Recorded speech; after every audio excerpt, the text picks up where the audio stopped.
Chaque soir, 3 invités en plateau avec nous pour décrypter les mouvements de la planète marché. Vincent Juvin, c'est avec nous ce soir, stratégiste chez JP Morgan Asset Management. Bonsoir Vincent. Bonsoir. Merci d'être là. Merci à Pierre Bismuth d'être avec nous également ce soir. Bonsoir Pierre. Bonsoir Grégoire. Vous êtes directeur général et directeur des gestions de Myria Asset Management. Et Christophe Barrault est avec nous également ce soir. Bonsoir Christophe. Bonsoir. Ravi de vous retrouver. Vous êtes chef économiste et stratégiste de Market Securities.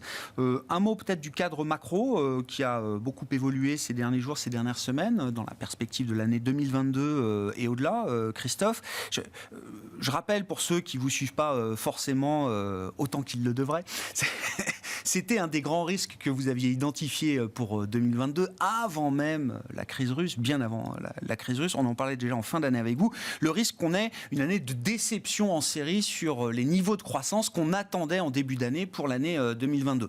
Donc cette fois, on y est, avec des crises qui ne se succèdent plus, mais qui s'accumulent, qui s'additionnent. Est-ce qu'on arrive à capter, mesurer aujourd'hui l'ampleur du choc négatif qu'on attend sur la croissance et à l'inverse, du choc inflationniste qui va être généré notamment par le choc d'offres sur les matières premières généré par la crise russe? Alors, il y a une vraie difficulté sur la quantification exacte parce qu'il y a tout un tas d'inconnus, que ce soit la durée du conflit, que ce soit les sanctions, les contre-sanctions, que ce soit le Covid aussi, qu'on a eu tendance à oublier, mais qui est très présent en Asie, qui revient petit à petit aussi en Europe. Il y a aussi tout un tas d'incertitudes sur ce qu'il pourrait y avoir sur d'éventuelles crises alimentaires cet été, sachant que les stocks sont extraordinairement bas. Ce qu'il en ressort d'un point de vue global, c'est que vraisemblablement les prévisions, le consensus pour on va dire, l'ensemble de la planète reste très élevé aujourd'hui, à mon sens. Nous, on serait plutôt à viser une croissance mondiale inférieure à 3%, donc 5,9 l'année dernière, donc ça donne un petit ordre d'ampleur. L'idée, c'est qu'il y avait déjà ce ralentissement avant même ce choc sur l'Ukraine, donc qui est quand même important et qui est aussi difficile dans la mesure où il va impacter beaucoup pour les entreprises tout ce qui va être le caractère logistique. Plus il y a des problématiques donc forcément de comment on livre, comment on reçoit, mais dans quel délai. On peut imaginer que les délais vont être retardés. Ça, c'est un paramètre, à mon avis, assez évident aujourd'hui. Maintenant, il y a la logique aussi du Covid en Chine, qui est peut-être un peu plus présent que ce qu'on aurait cru, et donc qui va forcément peser sur l'activité, au moment même où on sent bien que l'immobilier résidentiel est en train de craquer, mais là, très sérieusement. Donc tout ça combiné nous renforce dans l'idée qu'on aura une croissance inférieure au consensus actuel et vraisemblablement sous le seuil des 3%. Et après, il y a un faisceau d'indications où ça implique d'avoir une inflation plus élevée au deuxième trimestre. Donc ça, c'est manifeste via les prix de l'énergie, via les prix alimentaires. Plus élevé par rapport à ce qui est attendu aujourd'hui. Par rapport à ce qui est attendu aujourd'hui. Donc tout le monde anticipe déjà une flambée, mais à mon avis, elle sera plus importante que prévu. Et après, il y a eu aussi le caractère de la durée de l'inflation sur des niveaux élevés. Donc le pic, il va peut-être être décalé dans le temps d'un trimestre, mais la durée et la vitesse à laquelle on va converger vers le seuil des 2%, à mon avis, ce sera encore plus long que ce qu'on pouvait le croire, parce que vous avez cette boucle prix-salaire qui existe dans certaines régions du monde, donc États-Unis, Royaume-Uni, Canada, qui va s'accentuer par ce phénomène de choc de prix, donc prix de l'énergie, prix de l'alimentation et les loyers qui continuent de progresser, pour, on va dire, les 2 premiers déciles de la population, donc les personnes qui ont les revenus les plus faibles, qui vont être face à ça et qui vont demander forcément des hausses de salaire. Donc ça nous donne un cocktail un petit peu, choc négatif sur la croissance confirmé et peut-être amplifié, choc positif sur l'inflation à court terme. Donc, voir maintenant, est-ce que ça perdure jusqu'à quelle période, 2023, 2024, etc. À quel moment est-ce qu'on peut entamer la conversation sur un risque de récession ? Alors, je ne parle pas pour des petits pays. Enfin, certains vont connaître forcément des récessions en 2022, mais je parle pour des zones économiques majeures. Je mets la Russie en dehors, qui va connaître une dépression massive, évidemment, mais pour les États-Unis, pour l'Europe, dans les signaux envoyés par le marché, ce risque-là existe visiblement aujourd'hui. Je voyais que pour l'économie américaine, Goldman Sachs mettait une probabilité de 35%. Alors vous me direz, c'est le jeu des probabilités, c'est pas nul. À 12-18 mois, est-ce que c'est une conversation, l'idée d'une récession, d'un risque de récession, est-ce que c'est une conversation qui qui est acceptable aujourd'hui, Christophe. Complètement. De toute façon, une récession, ça n'est que 2 trimestres négatifs consécutifs. Si on prend par exemple le cas des États-Unis aujourd'hui, si on prend un proxy standard, nos cash GDP de la Fed Atlanta, elle nous dit on est aux alentours de 0. Donc si on a un mauvais chiffre sur les stocks en mars, donc on peut déjà être négatif au terme. Ensuite, il y a une vraie question de ce qui peut se passer au T2 et on voit qu'on a un choc extrêmement important sur l'inflation aux États-Unis. Donc il y a un risque pour les dépenses réelles. Si on prend des chiffres comme confiance des consommateurs des ménages donc, qui a été publié vendredi dernier, c'est un niveau qui correspond à chaque fois à une phase de récession, sauf en 2011. Si on prend la quantification de la courbe des taux comme un proxy statistique, la probabilité, c'est plus 40-45%. Donc il y a la conversation est clairement d'actualité pour le PIB réel. On parle bien du PIB réel. On peut avoir des PIB réels négatifs là au cours des prochains trimestres. En nominal, évidemment, ça restera toujours très très positif parce que l'effet inflation va être majeur, mais le PIB réel pourrait à un moment. Aux États-Unis, ça pourrait être le cas. En Allemagne, la Bundesbank avait déjà dit avant le choc sur l'Ukraine que c'était déjà le cas. Bien sûr. Q4, Q1 étaient déjà des trimestres, enfin Q4 est déjà négatif et Q1 sera déjà négatif avant même le choc de la crise russe. Donc là, la question elle est plus de jusqu'où ça va s'étendre. On peut imaginer qu'au Q2, ça pourra être négatif, sachant le choc sur l'énergie d'une part, mais aussi donc, le côté logistique, parce que l'Allemagne est un pays exportateur, plus le côté client avec la Chine qui est sous pression. Donc il y a un cocktail où on peut se dire, voilà, ça va... Le chiffre européen va dépendre vraiment de ce qui va se passer en Allemagne. Et l'Allemagne, de par sa contribution, pose cette question-là. Après, il y a d'autres pays qui résistent beaucoup mieux. Par exemple, la France, qui avait déjà mis en place tout un tas de boucliers et qui va en remettre au deuxième trimestre, qui avait beaucoup mieux résisté que les autres pays face aux mesures de restriction sanitaire. Donc il va y avoir, à mon avis, pas mal de disparités au sein de la zone euro. Mais la question se pose, puisque si l'Allemagne est entraînée ou si l'Allemagne ne réagit pas via des mesures budgétaires assez fortes au T2, en agrégé, on serait potentiellement proche de ça. Donc il y a au moins une incertitude et un vrai questionnement là-dessus. Bon, commentaires, réactions, messieurs. Pierre, alors sur le cadrage macro présenté par Christophe Barrot, qu'est-ce qui vous intéresse? Et puis, quand vous regardez les marchés globaux dans leur ensemble, à quoi le marché s'est préparé? Alors sur le cadrage macro, on est assez raccord avec ce qu'a dit Christophe. On est peut-être un peu moins pessimiste que lui, mais c'est vrai que dans notre scénario de marché, qui est d'allocation, on a déjà raccourci l'horizon de temps. Avant, on était plutôt sur 6-12 mois, voire plus long terme. Là, on est plutôt qu'à 3 mois, compte tenu de ce qui se passe sur les marchés. Et c'est vrai qu'on a mis une probabilité de stagflation à 30%, compte tenu de tout ce qui vient d'être dit par Christophe, et notamment cette crise russo-ukrainienne. Donc c'est vrai qu'on est assez vigilant sur ce scénario-là, mais la difficulté, en tout cas en gestion, c'est qu'un scénario de stagflation, c'est mauvais pour tous les actifs, sauf indexé à l'inflation. Oui, les break-even d'inflation, voilà. Oui, d'accord. Sauf des produits qui jouent l'inflation. Voilà, mais autrement, c'est mauvais pour les actions, c'est mauvais pour les obligations. Donc c'est vrai qu'on n'a pas vraiment de havre de paix dans ces conditions-là. C'est pas notre scénario central. On est toujours sur un scénario un peu constructif, même si le choc sur la croissance, on s'attend à ce que le marché soit sur un choc de 1% du PIB au global. Donc un peu moins pessimiste que Christophe, mais plus du tout sur les niveaux qu'on avait anticipés, même début février. Oui, bien sûr.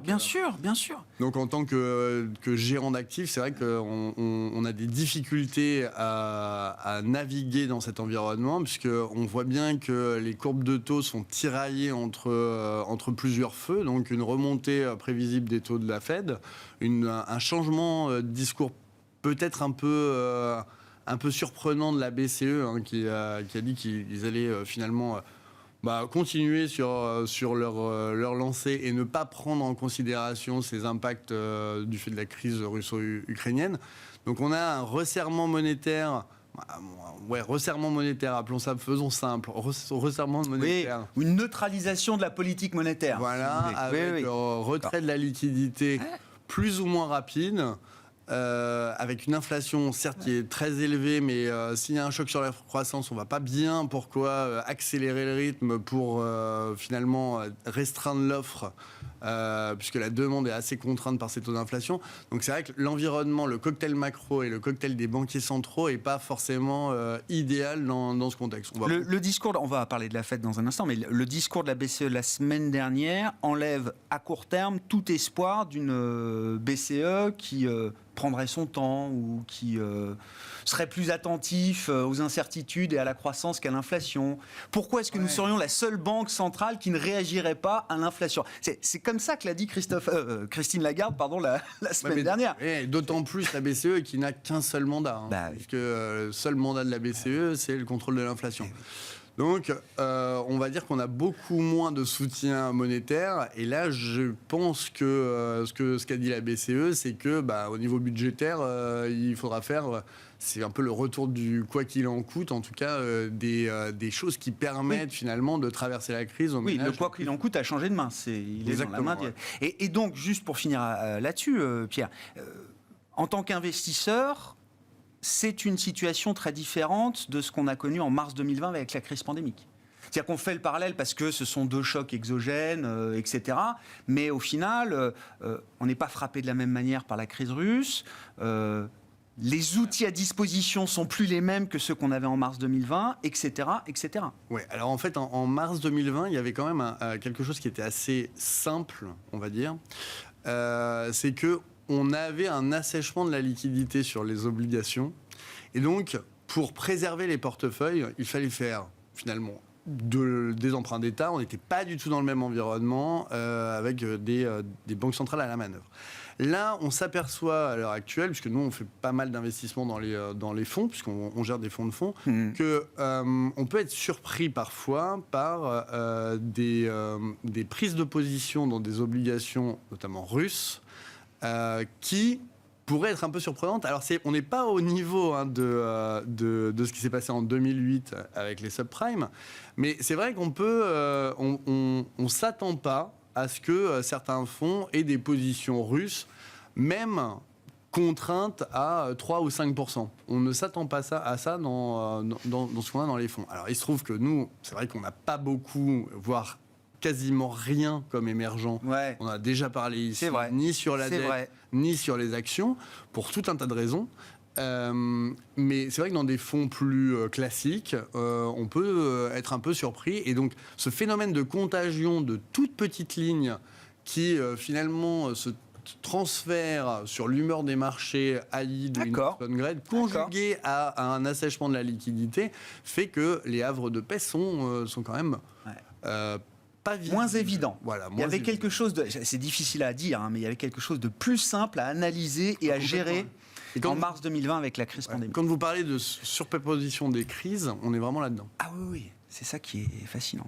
Et je vous épargne la crise climatique, la mère de toutes les crises, qui, elle, est toujours là et prend encore plus de retard en termes de gestion, puisque l'utilisation du charbon, je le rappelle, au niveau mondial, est au top, au maximum aujourd'hui. Vincent, vos commentaires sur la situation macro et puis les enjeux de marché à ce stade que vous percevez chez JP Morgan AM. Oui, alors bon, je souscris à pas mal d'éléments qui ont été évoqués par mes deux confrères. Je vais simplement essayer de prendre à certains égards un peu le contre-pied pour apporter un petit peu des éléments au débat. C'est vrai qu'on fait on essaie de trouver des points de comparaison. Crise du Covid 2008, est-ce que finalement le ralentissement qu'on sent évidemment, qui semble inéluctable au vu de ce qu'on traverse maintenant, sera de ce type. Moi, ce que j'entends souvent dans mes conversations avec nos clients, est-ce qu'on va revivre quelque chose comme les années 70 en termes d'expérience, un choc énergétique de cet ordre. Dès lors, c'est vrai que je suis pas mal intéressé à cette période 73, 74 et 79, notamment dans le cadre de la France. Le pétrole avait entre 73 et 74 été multiplié par 4 en l'espace d'un an, donc c'est quand même davantage comme choc énergétique que ce à quoi on est confronté aujourd'hui.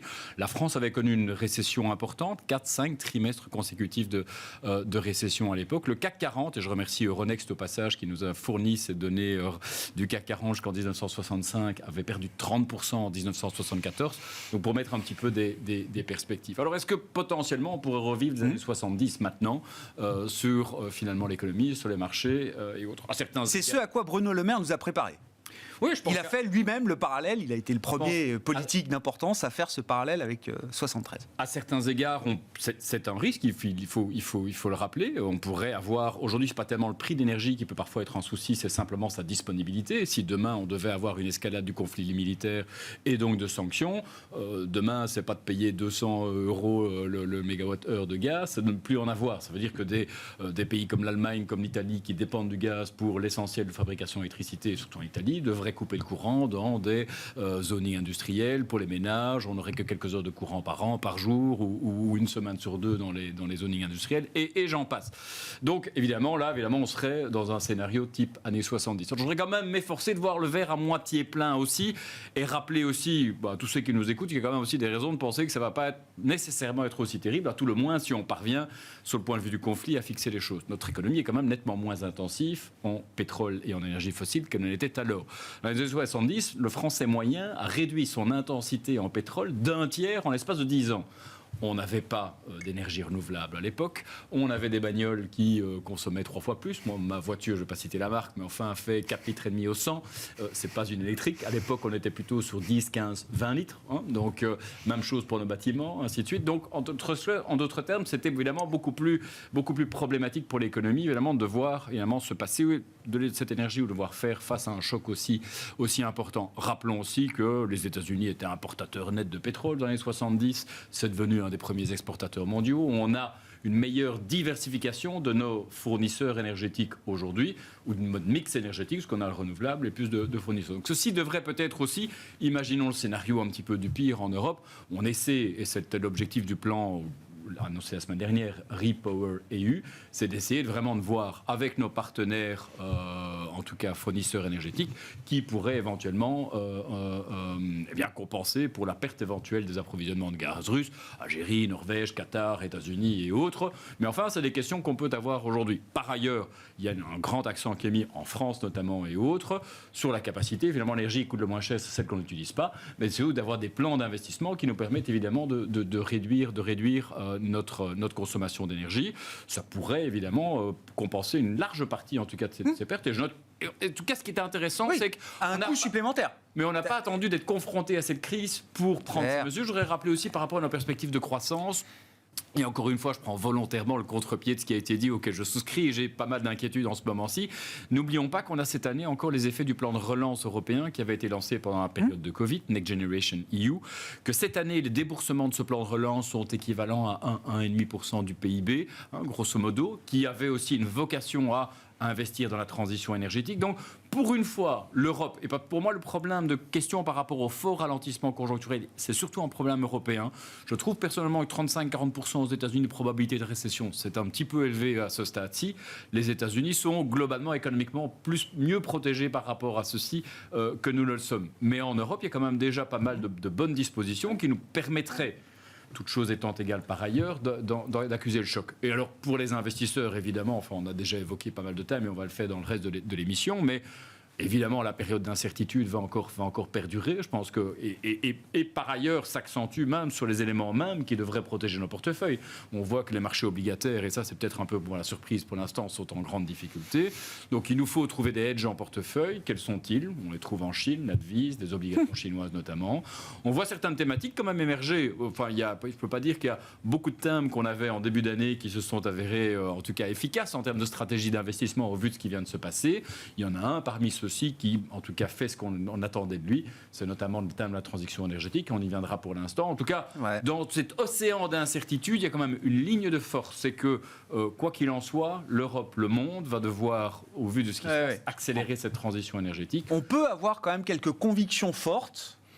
C'est très low conviction beaucoup, mais il y a quelques convictions qui perdurent et qui se renforcent. Et dans un scénario récession, taxation, nous verrons lequel l'emporte. L'Europe va investir massivement et le monde dans sa transition énergétique et ça se revoit déjà aujourd'hui dans la perspective de nombre d'entreprises. Quelques questions un peu spécifiques. Là, vous évoquiez tout à l'heure la question des actifs russes dans les portefeuilles, Pierre. Bon. On a quand même l'idée que la Russie fera défaut à un moment sur certaines de ses obligations internationales. Elle veut déjà les rembourser en roubles plutôt qu'en dollars ou en euros. Il y a un test, je crois, ce mercredi avec une échéance paiement d'intérêt d'un peu plus d'une centaine de millions de dollars qui pourrait être remboursé en roubles. C'est un risque déjà pricé là, dans les actifs russes que vous regardez. Il y a un petit sujet systémique quand même qu'il ne faut pas négliger. Non, il n'y a pas de sujet systémique. Parce que c'est petit quand même, les actifs russes au regard des actifs financiers de la planète. C'est petit, mais là, on a tous été confrontés à quel prix on valorise des actifs russes alors que la bourse est fermée et que vous n'avez plus aucune cotation, que ce soit donc sur les actions, bien sûr, mais également sur les obligations. Alors, il s'avère que depuis le début du conflit, on a ce qu'on appelle des GDR ou des ADR qui sont cotés à l'international. Qui montent l'ampleur.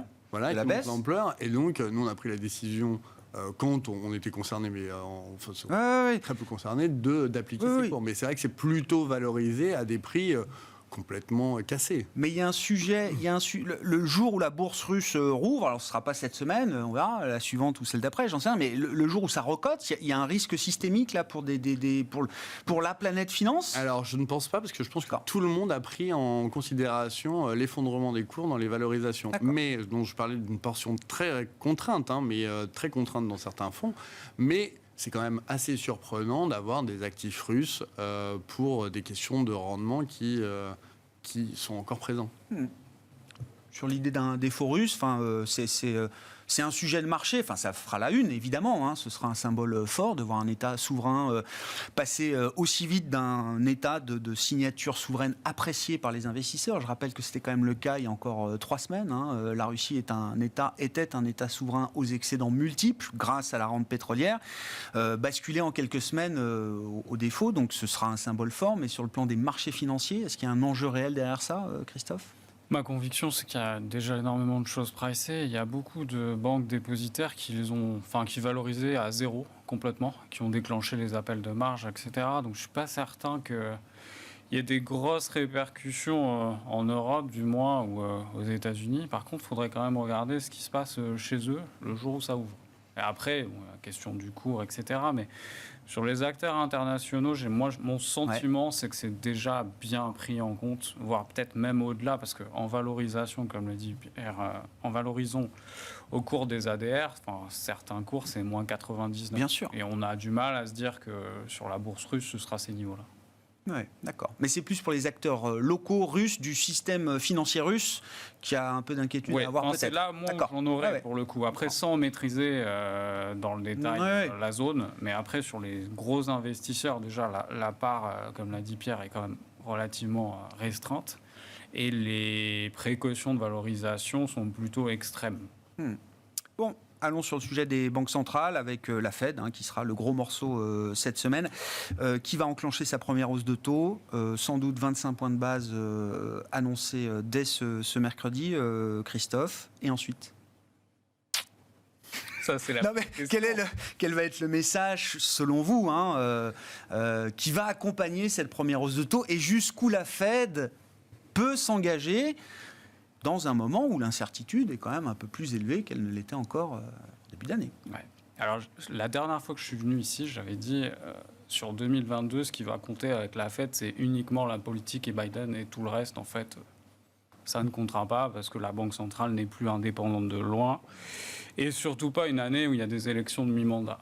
Donc, la situation, elle est très claire. La principale préoccupation des ménages, c'est l'inflation.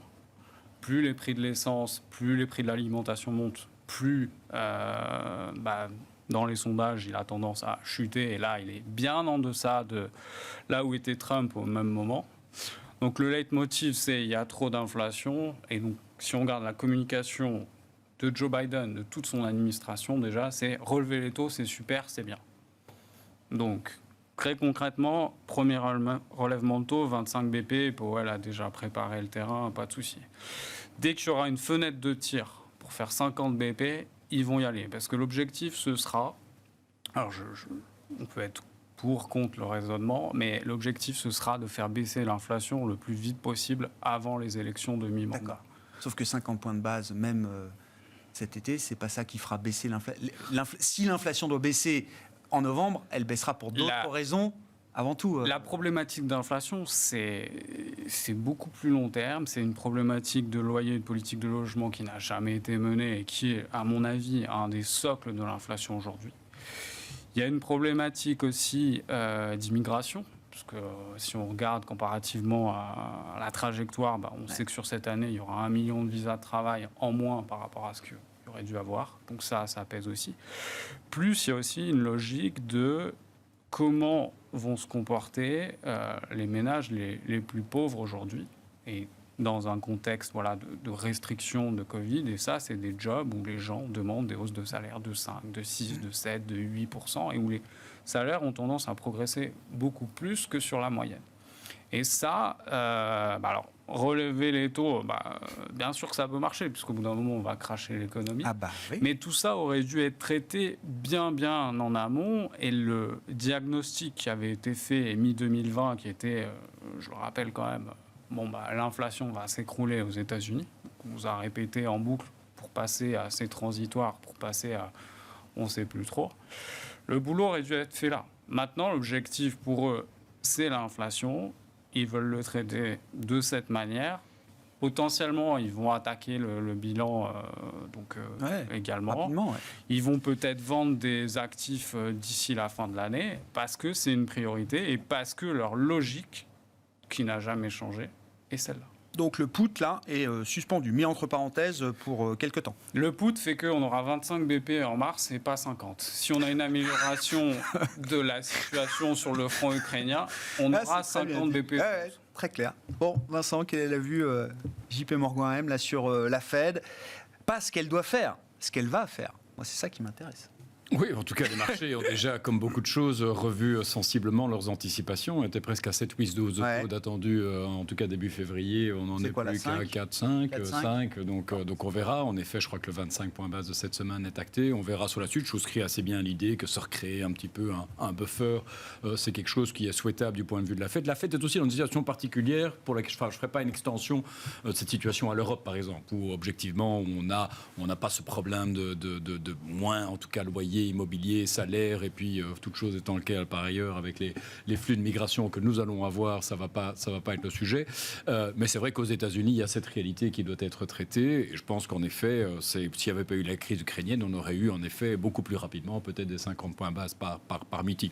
Donc peu à ajouter à ce qui vient d'être développé dans l'environnement banque centrale. Je pense que, et vous l'aviez cité en guise d'introduction, c'est évidemment la PBOC qui est peut-être celle banque centrale chinoise. Viendra peut-être le salut pour les marchés et pour l'économie mondiale, au contraire de ce qu'on peut voir en Europe et aux États-Unis. L'inflation est ressortie à 0,9 en Chine dernièrement sur l'inflation et prix à consommation. Donc voilà. Il y a toujours une perte en ligne entre la production et la consommation en Chine qui est énorme. Le chiffre d'inflation en consommation, prix à la consommation en Chine n'a jamais été un problème. Voilà. Donc ici, on reste toujours dans un contexte où, l'objectif est plutôt, c'est pas tellement de contenir l'inflation, c'est de relancer la croissance. Et ça, c'est plutôt de bon augure pour l'économie mondiale dans ce contexte où on s'interroge de la direction.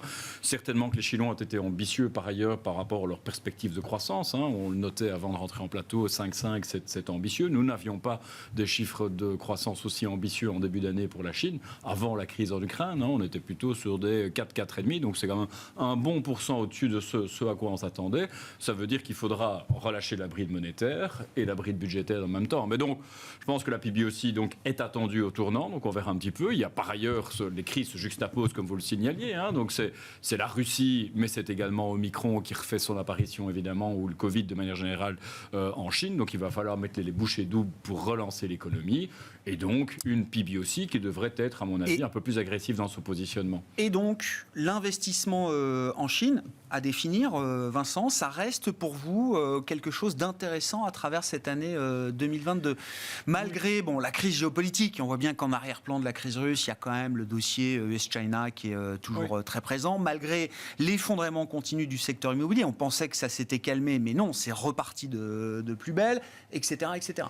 Oui, ça reste un sujet, mais il ne faut pas se tromper de support. Hein. Je pense qu'on on voit d'ailleurs que les actions chinoises ont plutôt des difficultés pour l'instant. On voit que les difficultés dans le secteur immobilier persistent. Là étant, finalement, on a un peu parlé des Jeux Olympiques avec toute cette situation, mais bon, la Chine aux Jeux Olympiques est dans le sillage, a encore rappelé que son ambition était d'ouvrir son économie, d'ouvrir ses marchés. Vous saviez que moi, je suis assez intéressé toujours par cette ouverture de marché de capitaux chinois, mais les Jeux Olympiques avaient été une tribune pour la promotion notamment du renminbi électronique, du e-yuan, qui avait été, les athlètes français présents à Pékin avaient notamment pu l'utiliser. C'est quand même une innovation majeure. Je trouve que c'est également, dans ce contexte où on a eu parfois l'an passé l'impression que la Chine se refermait sur elle-même, un gage aussi de confiance qu'elle donne aux investisseurs étrangers, d'ouverture de ces marchés.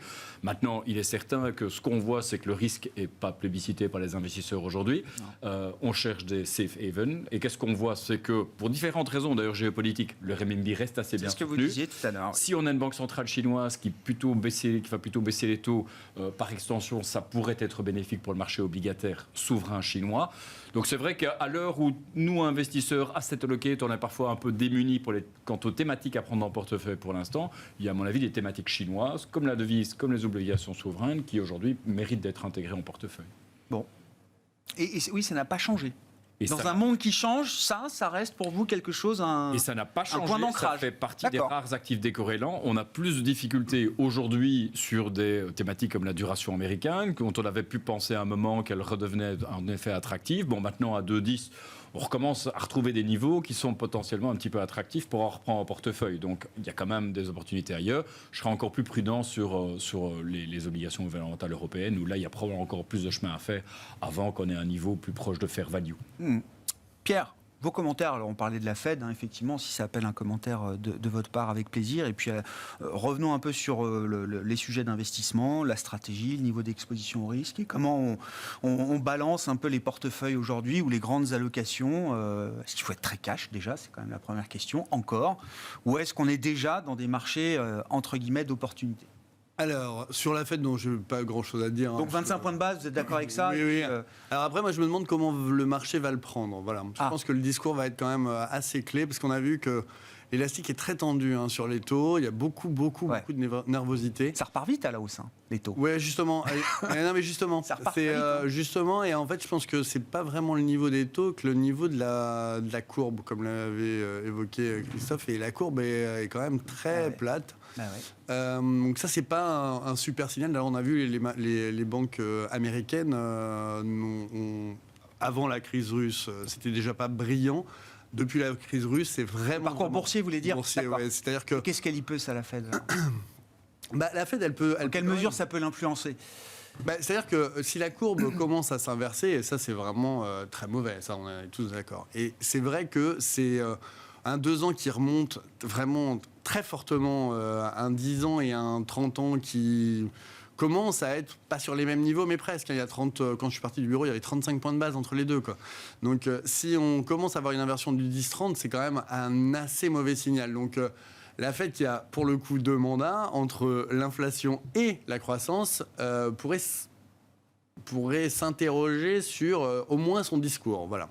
Donc j'attends avec impatience cette réunion de politique monétaire et je ne sais pas très bien comment les marchés vont le prendre.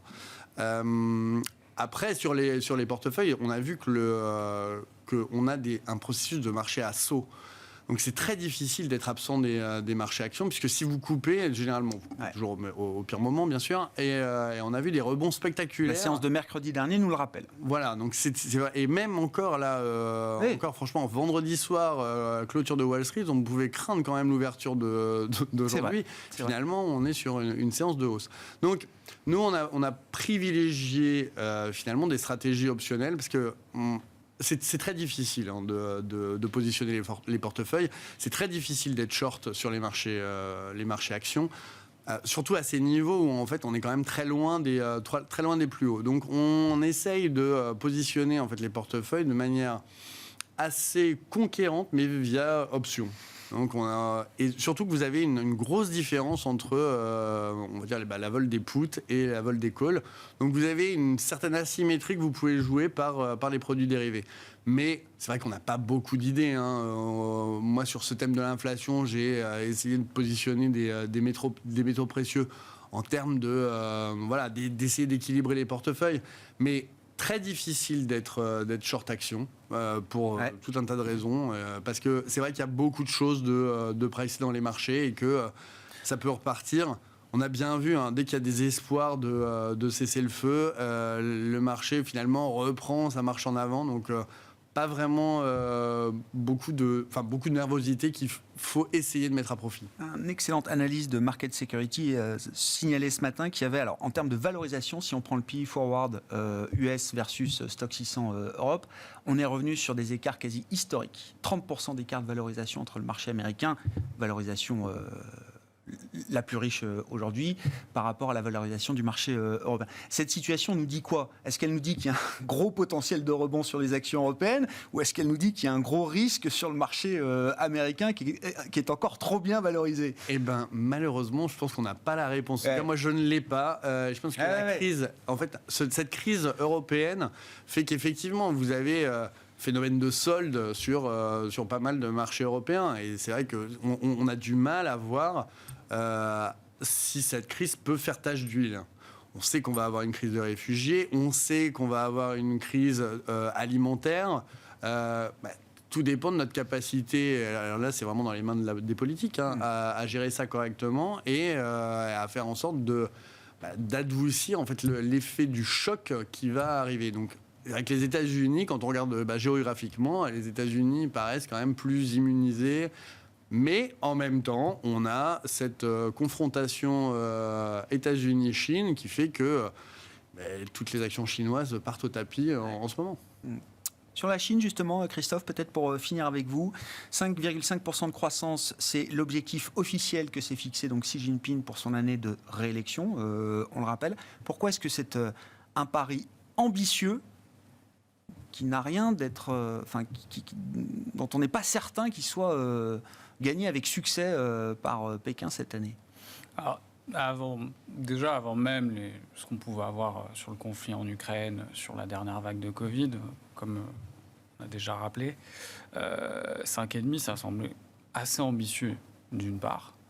Mais le fait d'avoir donc, ces nouveaux pics de Covid et surtout la politique de zéro Covid qui conduit à des restrictions soit partielles, soit totales, là on sait qu'à peu près 50% du territoire est touché aujourd'hui. Donc ce qui est considérable. Si on regarde les données à haute fréquence, on peut voir que le trafic aérien est 50% en deçà des mêmes niveaux de 2021. Il y avait une société Yum Brands qui disait sur les 2 premières semaines de mars, sur la restauration, on est 20% en deçà des niveaux de 2021. Ouais. Donc là, déjà, sur cette partie-là, on a un choc extrêmement important qui était non prévu, puisque 2021, la Chine a quand même bien maîtrisé le Covid de bout en bout. Autre choc important, l'immobilier. Tout le monde focalisé sur l'immobilier en août dernier. On l'a mis un petit peu de côté et là, on est dans une situation encore plus complexe. C'est-à-dire que si on regarde les volumes de vente en février, c'était, si on prend l'indice les 100 plus grosses villes, c'était moins 47% par rapport à l'année précédente. On était sur, alors qu'on prenne la mesure de Bloomberg ou Reuters, mais grosso modo 5 mois consécutifs de baisse de prix. Si on regarde les promoteurs immobiliers, où ils en sont aujourd'hui, donc les promoteurs privés sont vraiment au tapis. Et là, on voit que les promoteurs qui ont un capital avec l'État à l'intérieur commencent à chuter. Donc ça s'est généralisé. Or, le Covid, donc la nouvelle vague de restrictions, arrive à ce moment-là. Ouais. Donc on sait très bien que les ventes ne vont pas repartir en mars. Donc ça rajoute un peu d'huile sur le feu. Puis le conflit ukrainien qui joue un petit peu via le canal de l'énergie parce qu'ils importent pas mal de pétrole d'une part, que ça va affecter en partie les ménages. Et il y a aussi cette incapacité pour les petites et moyennes entreprises qui souffraient déjà à répercuter ces hausses de prix. Elles ont un pricing power qui est limité. Donc on peut réellement se poser la question du 5,5. Ouais. Et votre conviction derrière ce chiffre, s'ils prennent ce pari, c'est qu'ils se sentent en capacité de le tenir et qu'il y a un plan donc pour le tenir? Ou est-ce que pour cette fois, c'est un pari très audacieux qui risque de déborder les officiels chinois en année de réélection? Alors, rapidement, Christophe, en temps normal, j'aurais dit c'est pas très grave s'il le rate, sauf que là, c'est effectivement l'année de la réélection que je trouve, moi, pour le coup, les Jeux Olympiques, il y a des aspects positifs, mais aussi beaucoup d'aspects négatifs. Je connais très peu de gens qui ont vu une image des Jeux Olympiques cette année autour de moi. Il y a la question du marché qui baisse quasiment de 15%. Il y a la question de la gestion du Covid où on sent qu'il y a un craquement au niveau régional. Donc ça commence à faire beaucoup de choses. Donc le 5,5, je pense que c'est une conviction parce qu'ils vont déployer des moyens monétaires, comme on l'a dit, fiscaux d'autre part. Et je pense qu'il y a un pari sur le fait que le conflit en Ukraine s'arrête à la fin du mois. Merci beaucoup, messieurs. Merci d'avoir participé à cette discussion de marché, de nous avoir éclairé avec vos analyses du moment. Christophe Varro était avec nous, chef économiste et stratégiste de Market Securities. Vincent Juvin, stratégiste chez JP Morgan Asset Management. Et Pierre Bismuth, directeur général et directeur des gestions de Myria Asset Management.